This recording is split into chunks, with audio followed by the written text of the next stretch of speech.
Part 7. Mulai perhatian. Kejadian malam itu masih tidak dapat Revan percaya. Minuman memabukkan yang ia tenggak telah membuatnya tidak sadarkan diri hingga melakukan hubungan yang sebelumnya tidak pernah ia inginkan sama sekali. Baginya, semua itu terjadi karena unsur ketidaksengajaan.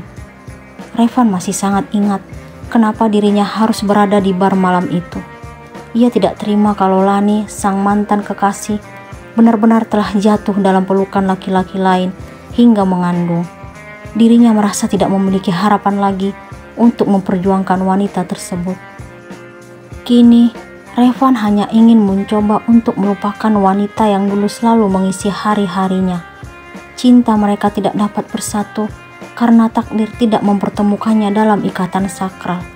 Kini, Lani sudah hidup bahagia bersama laki-laki pilihannya.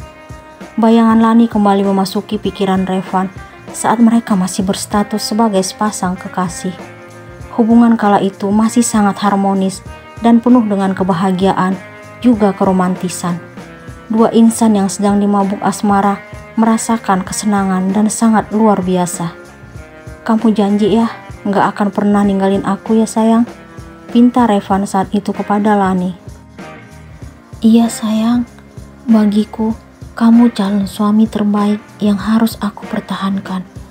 Jawaban Lani membuat Revan sangat bahagia. "Aku ingin kamu menjadi ibu dari anak-anakku." Revan mendaratkan ciuman di dahi Lani. Akan tetapi, hubungan mereka kala itu sama sekali tidak diketahui oleh keluarga Revan. Karena saat itu, ia telah resmi bertunangan dengan Ratu, wanita yang tidak ia cintai. Harapan Revan tidak sesuai dengan kenyataan, karena kebenaran yang ia hadapi saat ini, dirinya telah resmi menjadi suami dari wanita yang tidak pernah ia harapkan. Hubungan masa lalu bersama perempuan yang sangat ia cintai hanya akan menjadi kenangan yang akan ia lupakan dari bayangan dan pikiran. "Maaf mas, aku boleh minta waktunya sebentar?" tanya Ratu, hingga mengagetkan Revan dari lamunannya tentang Lani. Revan sedang asik menikmati waktu santainya di kursi taman belakang rumah. Ia terkejut karena tiba-tiba mendengar suara wanita yang telah mendampingi hidupnya saat ini. Ratu dengan wajah menunduk sekarang berdiri di depan suaminya. "Mau ngapain?" tanya Revan dengan nada datar. Semenjak kejadian malam itu, Revan tidak mengerti kenapa dirinya tidak mampu lagi bersikap kasar kepada Ratu. Ia sangat bingung dengan hati dan perasaannya dalam menghadapi wanita itu. "Aku boleh duduk mas?" Ratu kembali bertanya. "Duduk aja." "Terima kasih." Ratu akhirnya duduk di kursi yang ada di depan Revan. "Mau ngomong apa?" tanya Revan. "Ini mas, aku ada tugas dari kampus. Dalam tugas tersebut terdiri dari 3 orang.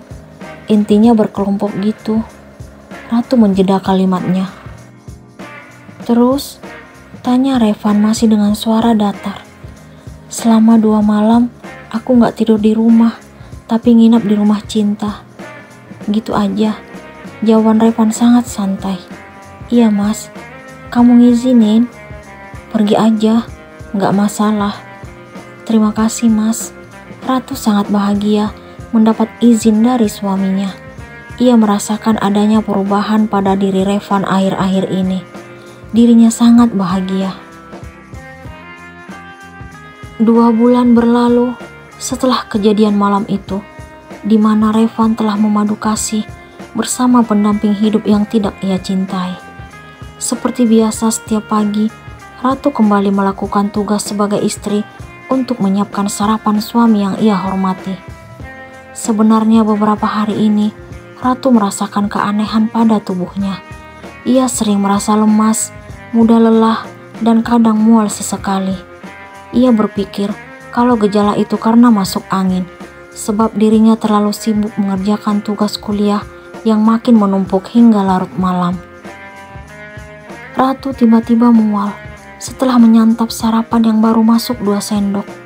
Ia sungguh tidak mengerti rasa itu tiba-tiba datang lagi saat sedang berada di meja makan. Dirinya tidak ingin mengganggu Revan yang sedang menikmati sarapan. "Kamu kenapa?" tanya Revan lalu menghentikan sarapannya. "Aku nggak tahu, Mas. Maafin aku karena mengganggu sarapan kamu. Aku ke belakang aja, kamu lanjutin sarapannya." Ratu segera beranjak meninggalkan Revan di meja makan. Revan sangat heran melihat apa yang terjadi terhadap Ratu. Walaupun ia tidak mencintai wanita itu, tetapi dirinya tetap memperhatikan perubahannya. Revan merasa bahwa akhir-akhir ini Ratu terlihat lemah dan pucat. Revan tetap tidak tega membiarkan Ratu yang masih mual.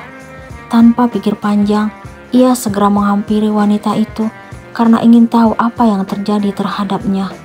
Tidak mengerti apa yang merasuki Revan hingga dengan sadar membawakan air hangat untuk sang istri. "Masih mual banget?" Ratu terkejut mendengar suara Revan. "Iya, Mas." "Minum air hangat dulu nih." Revan menyodorkan gelas berisi air hangat kepada Ratu. "Terima kasih, Mas." Ratu menerima gelas tersebut lalu meminumnya. "Duduk dulu ya. Kamu pucat banget tuh." Revan memapah sang istri kembali ke ruang makan. Ratu sangat bahagia melihat perubahan yang ia lihat terhadap suaminya. Ia terharu menyaksikan keajaiban yang terjadi pada hubungan mereka. Ia ingin mengatakan pada dunia bahwa saat ini dirinya wanita paling beruntung. "Gimana perasaan kamu setelah minum air hangat?" tanya Revan setelah mereka kembali duduk. "Aku mendingan, Mas," jawab Ratu dengan senyuman. "Syukur deh." "Terima kasih ya, Mas."